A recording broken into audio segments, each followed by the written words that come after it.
Bonjour à toutes et à tous et bienvenue sur corsematin.com pour cet essai moteur du mois de novembre. Nous sommes aujourd'hui sur la plage de la Liche pour vous présenter la dernière Skoda Fabia.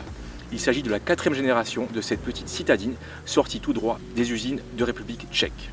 Rappelons que la première Fabia était sortie en 1999 et on peut dire qu'en plus de 20 ans, le véhicule a bien changé. Il s'est tout d'abord agrandi sur sa longueur comme sur sa largeur et au niveau de l'empattement, le constructeur a fait des efforts et on verra tout à l'heure ce que ça implique au niveau de l'habitacle et du coffre.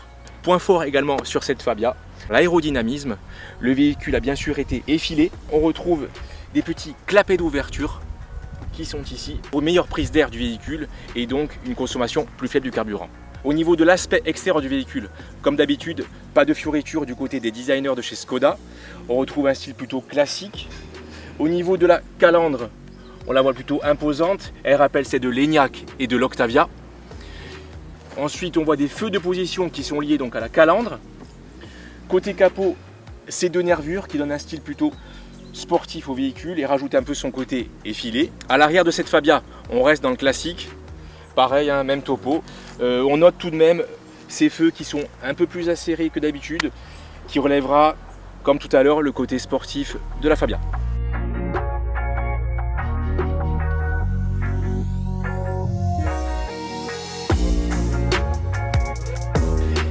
Et là, on arrive dans le gros point fort de cette nouvelle Skoda Fabia avec son volume de coffre qui est de 380 litres et la place numéro 1 du marché automobile à ce niveau-là. Et là, on note déjà dans le coffre les astuces intelligentes, les Skoda Clever, comme les appelle le constructeur, dans la Fabia qui relève un petit peu le côté pratique du véhicule avec ce filet ici, ce rangement que l'on retrouve ici. On retrouve aussi, comme dans toutes les Skoda, le gratte-givre ici. Donc à l'intérieur de cette Skoda Fabia, on voit déjà dans l'habitacle qu'on a gagné en place. Comme on a dit tout à l'heure, l'empattement a été agrandi, donc on gagne en habitabilité. Il y a quand même pas mal de plastique. On voit au niveau de la plage avant, au niveau des portières. Au niveau des matériaux, c'est plutôt moyen. En revanche, avec cette finition style, on bénéficie d'une sellerie Nubia et on voit qu'elle est plutôt pas mal avec des surpiqûres sur les côtés, ce qui relève un petit peu le style. Le gros point fort de cette Skoda Fabia, c'est sa technologie. Il y a vraiment un gros effort fait par le constructeur à ce niveau-là. On bénéficie de toutes les aides à la conduite qu'on retrouve d'habitude. On bénéficie également avec l'application Skoda Connect de toutes les informations au niveau du trafic et également de savoir en direct le comportement et l'état du véhicule. On peut encore voir ici sur le pare-brise des petites astuces intelligentes de Skoda avec un porte-ticket ici, un autre ici et un porte-stylo ici au niveau de la charge à induction pour les smartphones. À noter également ces fixations Isofix placées sur le siège passager pour les fauteuils enfants.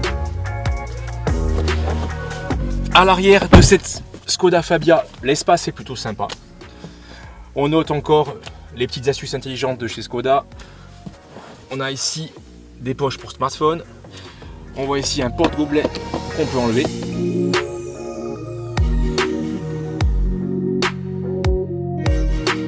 Le véhicule que nous testons aujourd'hui se décline dans la version TSI 110 DGS style.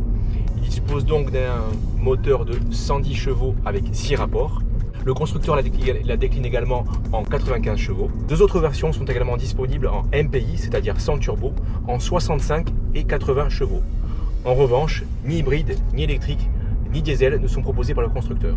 A noter qu'une version en 150 chevaux TSI, c'est-à-dire en turbo, sera bientôt disponible. Au volant donc de cette Skoda Fabia, on apprécie déjà l'insonorisation. La direction est plutôt bonne, le moteur répond bien. On a quand même noté un petit manque de puissance à bas régime, mais franchement sinon en route sinueuse la voiture répond plutôt bien. Globalement on peut dire que cette version testée aujourd'hui, la 110 chevaux Skoda Fabia, est plutôt concluante. Les prestations routières sont bonnes. On a particulièrement apprécié le gain en habitabilité, le volume du coffre et également l'effort fait par Skoda sur tous les équipements techniques, la nouvelle technologie. Franchement, c'est plutôt agréable. Au niveau de son prix, sur la version testée aujourd'hui, c'est-à-dire la version 110 chevaux TSI DGS avec la finition style, il faudra compter 26 050 €. En revanche, au niveau du prix de base, il faudra compter 24 370 €. Et voilà, c'est la fin de cet essai moteur. Un essai que vous pourrez retrouver sur la version papier du supplément moteur de Corse Matin. Quant à nous, nous nous retrouvons le mois prochain pour un nouvel essai.